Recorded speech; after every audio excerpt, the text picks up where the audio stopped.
Naluri, kepercayaan, dan religi hingga modernisasi turut membentuk konsep kematian bagi manusia dari masa ke masa. Halo semua teman-teman, bagaimana kabarnya? Berjumpa kembali dengan kami tentunya di channel Seneng Sinau yang selalu berbagi informasi mengenai pengetahuan yang belum kita ketahui. Namun untuk itu jangan lupa klik tombol subscribe terlebih dahulu dan aktifkan tanda lonceng. Semoga teman-teman semua dalam menjalankan aktivitas pekerjaan selalu diberikan kemudahan, kelancaran, serta kesehatan. Menggali sejarah pemakaman. Sejarah ritual penguburan mungkin beriringan dengan sejarah kehidupan manusia. Ritual menguburkan jenazah diperkirakan diawali dari kesadaran dan keingintahuan manusia terhadap tubuh yang telah mati. Dalam setiap budaya dan peradaban, manusia mengenal cara memperlakukan anggota keluarga atau kelompok mereka yang mati. Pertama, perkuburan Qabzeh. Situs perkuburan di Qabzeh, Israel ditemukan pada 1933 oleh R. Neufil, konsul Prancis di Yerusalem, dan M. Stekelis, prehistorian Israel. Berdasarkan penanggalan fosil rangka yang ditemukan di dalam gua, temuan ini diperkirakan berusia 90.000 tahun lalu. Persembahan hewan liar dipraktikkan di Tibet sejak 8560 sebelum Masehi dan masih dilakukan di beberapa wilayah seperti Qinghai, Inner Mongolia, dan Mongolia. Mereka yang masih hidup berkumpul menyaksikan jenazah yang telah dicincang dimakan burung bangkai. Sebagai penganut ajaran Buddha, Vajrayana, mereka menganggap tubuh hanyalah cangkang kosong, mengorbankan tubuh semacam sedekah. Sementara burung bangkai diyakini sebagai malaikat yang akan membawa jiwa ke langit untuk menanti reinkarnasi. Mumifikasi. Jenazah diawetkan dengan getah aromatik dari tumbuhan. Getah utama yang digunakan adalah balsam. Metode pembalsaman tertua mengharuskan jenazah dibungkus kain dan dikubur dalam arang kayu dan pasir di wilayah yang bebas dari kelembaban. Yang terkenal berasal dari Mesir kuno pada antara 4500 sampai 3400 sebelum Masehi. Penguburan Mesopotamia. Penguburan oleh bangsa Mesopotami dimulai sejak 5000 tahun lalu. Mereka membuat makam di dalam tanah yang dipercaya akan membantu roh mencapai kehidupan setelah mati. Ritual penguburan biasanya menyertakan bekal kubur seperti makanan dan perkakas. Selanjutnya, penguburan sarkofagus. Sarkofagus merupakan tempat untuk menyimpan jenazah. Umumnya terbuat dari batu. Metode penguburan ini dilakukan oleh orang Romawi kuno. Di Indonesia, tradisi ini dikenal sebagai salah satu aspek kebudayaan megalitikum. Salah satu yang tertua dan paling dikenal di dunia adalah sarkofagus emas Fir'aun Tutankhamun di pemakaman Lembah Para Raja Luxor, Mesir yang berasal dari 1323 sebelum Masehi. Kremasi dilakukan dengan cara membakar jenazah hingga menjadi abu. Dalam ajaran Hindu, kremasi dianggap membantu melepaskan roh dari keterikatan duniawi. Dengan cara ini, unsur materi yang membentuk tubuh lebih cepat kembali menyatu dengan alam. Kremasi menjadi tradisi umum di Yunani kuno pada 800 sebelum Masehi. Ritual ini masih bisa ditemui di India dan Bali, Indonesia, atau Ngaben. Katakomba.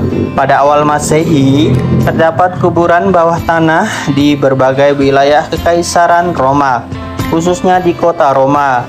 Ia dikenal dengan nama katakomba. Jenazah dikuburkan di dinding-dinding lorong. Orang Romawi mulai membangunnya abad kedua Masehi. Mereka sengaja memilih areal tanah yang lunak tapi cepat mengeras ketika terkena udara kering. Selanjutnya, Waruga. Suku Minahasa di Sulawesi Utara memiliki tradisi menguburkan jenazah dalam posisi meringkuk sebagaimana posisi janin dalam kandungan pada sebuah batu yang disebut waruga. Posisi makam dan jenazah mengarah ke utara. Sesuai kepercayaan asal-usul masyarakat Minahasa yang datang dari utara, dipercaya tradisi ini telah ada sekira abad ke-9 Masehi. Pada 1860, pemerintah Belanda melarang penguburan waruga. Selanjutnya yaitu Rambu Solo. Dianut masyarakat Toraja, Sulawesi Selatan. Dalam kepercayaan Aluk Todolo, semakin tinggi tempat jenazah diletakkan, semakin cepat rohnya menuju Puya. Maka mereka meletakkan jenazah di tebing-tebing batu yang dilubangi. Jika yang meninggal kalangan bangsawan, keluarga akan memotong 24-100 kerbau sebagai kurban. Penanggalan karbon yang diambil dari fragmen peti mati kayu yang mengungkap praktik ini setidaknya sudah ada pada abad ke-9 Masehi. Selanjutnya, makam Trunyan. Di desa Trunyan, Kintamani, Bali, jenazah ditutupi jalinan rotan dan diletakkan di area hutan yang dipenuhi pohon tarumenyan. Pohon yang dikeramatkan ini mengeluarkan enzim alami yang mampu menghilangkan bau busuk mayat. Belum dapat dipastikan sejak kapan ritual ini muncul, namun konon pohon tarumenyan sudah tumbuh selama 11 abad terakhir. Selanjutnya, Larung. Pada 950 Masehi, bangsa Viking di Skandinavia percaya perahu merupakan kendaraan untuk menuju kehidupan setelah mati. Mereka pun melarung perjuang Viking dengan perahu yang dibakar. Jika tak dilarung, bangsa Viking akan menguburkan kerabatnya dan mengelilingi kuburan itu dengan batu yang dibentuk seperti perahu. Selanjutnya, pembalsaman modern. Teknik pembalsaman mayat di era modern dilakukan dengan menggunakan bahan kimia. Saat perang sipil di Amerika, arsenik dipakai untuk mengawetkan serdadu yang tewas untuk dikirim pulang. Saat perang dunia, formalin disuntikkan ke dalam pembuluh darah arteri. Selanjutnya, plastinasi. Metode mengawetkan jenazah dengan menggantikan komponen air dan lemak pada tubuh dengan jenis plastik tertentu. Hasilnya, sebuah spesimen yang bisa disentuh, tak berbau atau busuk dan awet. Metode ini diciptakan Gunther von Hagens, ahli anatomi Jerman pada 1977.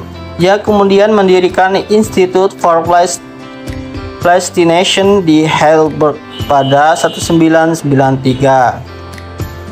Selanjutnya yaitu pemakaman luar angkasa. Sejak 1997, orang-orang kaya bisa melarung abu jenazah keluarganya keluar angkasa. Perusahaan Elysium Space dari San Francisco, Amerika Serikat, menawarkan layanan ini dengan 3 pilihan pelepasan abu jenazah di orbit bumi, lalu turun sebagai bintang jatuh, permukaan bulan, dan keluar angkasa terjauh sampai meninggalkan tata surya dan mengarungi semesta yang tak terbatas. Resomasi dilakukan di Skotlandia sejak 2007. Metode ini tanpa asap dan dinilai lebih ramah lingkungan. Resomasi dapat mengabulkan jenazah secepat kremasi. Proses tidak menggunakan api, tetapi air dan senyawa basa kuat potasium hidroksida.